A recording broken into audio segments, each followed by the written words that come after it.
జనగామ జిల్లా కేంద్రంలోని డీసీసీ కార్యాలయంలో ప్రభుత్వ whip Aler MLA Beerla Ilaiah media సమావేశం నిర్వహించారు.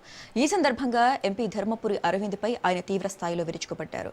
పీసీసీ అధ్యక్షుడు మహేష్ కుమార్ గౌడ్పై అరవింద్ చేసిన వ్యక్తిగత వ్యాఖ్యలను ఖండించిన ఐలయ్య రాజకీయాల్లో వ్యక్తిగత దూషణలకు తావివ్వరాదన్నారు. బీసీ నాయకుడిపై సభ్యత సంస్కారం లేకుండా వ్యాఖ్యలు చేయటం సరికాదని మండిపడ్డారు. హిందూ సంస్కృతి సాంప్రదాయాల గురించి మాట్లాడే బీజేపీ నేతలు వ్యక్తిగత విమర్శల రాజకీయాలను ప్రోత్సహించడం ఏం సంస్కారమని ప్రశ్నించారు. అధికారం పదవులు శాశ్వతం కాదని ప్రజలే అంతిమ నిర్ణీతలని అన్నారు. మహేష్ కుమార్ గౌడ్పై చేసిన వ్యక్తిగత వ్యాఖ్యలకు ఎంపీ అరవింద్ వెంటనే క్షమాపణ చెప్పాలని బీర్లా ఐలయ్య డిమాండ్ చేశారు.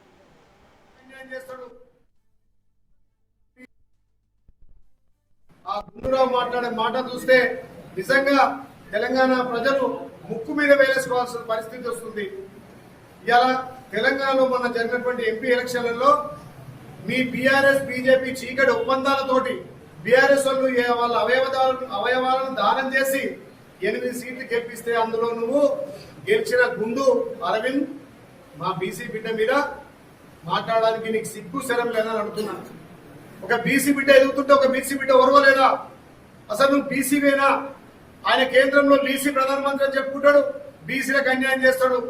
మరి నీ సొంత నియోజకం నీ నిజామాబాద్నే కాంగ్రెస్ పార్టీ ఒక బీసీ బిడ్డకు పీసీసీ అధ్యక్షుడిగా బాధ్యతలు ఇచ్చి సంక్షేమాలు అభివృద్ధి 2 కాల లెక్క ప్రభుత్వం ముందుకు పోతుంటే రేవంత్ రెడ్డి గారితో కోఆర్డినేట్ చేసుకుంటూ ప్రభుత్వం నుంచి పేద ప్రజలకు సంక్షేమాలు అందిస్తుంటే ఓర్వలేక రేపు నిజామాబాద్ లో ఏడు మాకు పోటీకి వస్తాడో అని చెప్పి ఇలా మహేష్ కుమార్ గారు చేసినటువంటి అభివృద్ధి కార్యక్రమాలు నిజామాబాద్ లో ప్రజలు హర్షాతిరేకాలు వ్యక్తం చేస్తుంటే ఓర్వలేక చిల్లర మల్లర మాట్లాడుతున్నావు.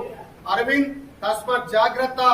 నీ గుండును నిజామాబాద్ లోనే పలగొట్టే రోజులు దగ్గరకు వస్తాయి. ఒళ్ళు దగ్గర పెట్టుకొని మాట్లాడాల్సిందిగా ఇలా ఈ యాదాద్రి భువనగిరి జిల్లా తరఫున జనగామ జిల్లా తరఫున ఇద్దరం అధ్యక్షులను హెచ్చరిస్తా ఉన్నాం.